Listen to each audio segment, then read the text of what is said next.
Welcome back. You were talk drive. My name's Jeremy Carr. We're live across the UK. 4:45. So much to cram in this hour, this show. 0344 499 1000. This man is so dedicated to his craft that he's on holiday and he's got his shorts on, but he hasn't got a top, his own T-shirt on. Peter Bleksley, hello. Good afternoon to you. Now, I reckon that if you stood up, you've got swimming shorts on. What do you reckon? No comment, Your Honour. There you go. Well done. Listen, appreciate your time. Just a quickie, me old son. This story today in the Telegraph. Should we give guns to frontline officers? This is a secret Metropolitan Police report. I found myself rather cynically saying, no, could you just go and sort some crime out? But maybe I'm old. What do you make of it, Pete? The answer to that question is an emphatic no.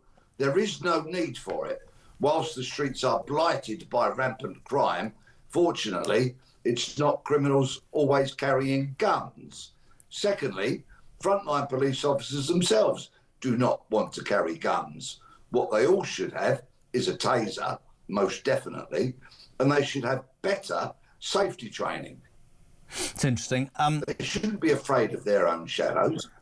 When I was in Manchester working, one of the guys that worked for us, his son was in the armed response unit in Manchester, and they were forever fearful that if they ever had to draw their weapon, they would be under investigation and put on, you know, suspension for months and months and years because the way the country has changed. But I guess the other side to that argument would be people who say it seems to be that you know, criminals are taking over our streets. But we talk about this a lot. It's how policing is done, isn't it? It seems to have changed.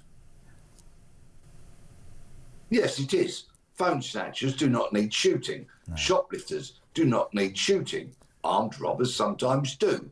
And let's remember, look what happened to Sergeant Martin Blake, previously known as NX121, who stood trial for murder because he quite rightfully and justifiably shot that piece of garbage, Chris Cabba, dead, thereby doing the nation a great favour.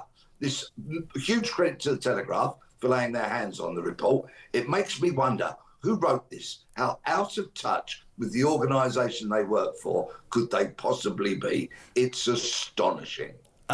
Great show. This is Robert Taylor, an ex-copper. He says all frontline officers should be armed with non-lethal firearms, and I'm not talking about tasers. That's interesting. Pete, can I ask you, I know you're away and we appreciate your time. You're very much part of the family here. Apparently, according to the mainstream media, the Unite the Kingdom march on Saturday, there were only 100,000 people. I don't know if Rachel from accounts was adding up, but that I would have thought it was 10 times that. And then this appalling story, which, by the way, I don't condone, but 25 police officers, well, 25 people were attacked and police officers were arrested, and a few police officers were attacked, which I repeat, I don't condone. Not a mention of the 500 arrests at Notting Hill Carnival. These people can't get away with lying anymore, can they? They really can't get away with lying. I'm not condoning some of what we're seeing on the screen, but there were hundreds of thousands of peaceful protesters, and I don't believe this Prime Minister can any more, in any way, call all those people far-right thugs, can he? Well, let's just talk about that lamentable Prime Minister of ours for a moment, if we may.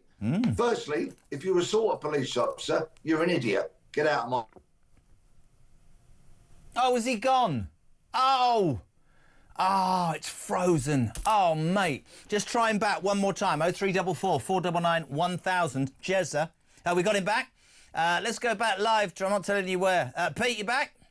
Yes, I'm here. Haven't gone anywhere. Slight satellite delay. What were you saying? Nobody should attack police officers. Completely agree. Yeah, absolutely. You're an idiot if you do that. Just get out of my way. I don't want anything to do with you. But there were 97 police officers assaulted at the Notting Hill Carnival. Did we hear Starmer saying how unacceptable assaults on police officers were then? No, not a word, because there's cultural sensitivities around the Notting Hill Carnival. But the minute something happens at a march, which was overwhelmingly peaceful, delightful and full of patriots, Starmer gets on the front foot. Typical of this pathetic Prime Minister. Don't think, I know you're abroad, but there's much being said that this guy is really, really under the cosh, could have misled Parliament, isn't really running the government. Everybody realises he's got a bad judgment in almost everything. By the time you come back, he could be toast, Peter. You'd be delighted about that, wouldn't you? And I'm back on Wednesday. Nothing would brighten my day more than to pick up my phone after we've landed, get reconnected and find out that he's gone. Only, of course, to be replaced by another appalling Labourite.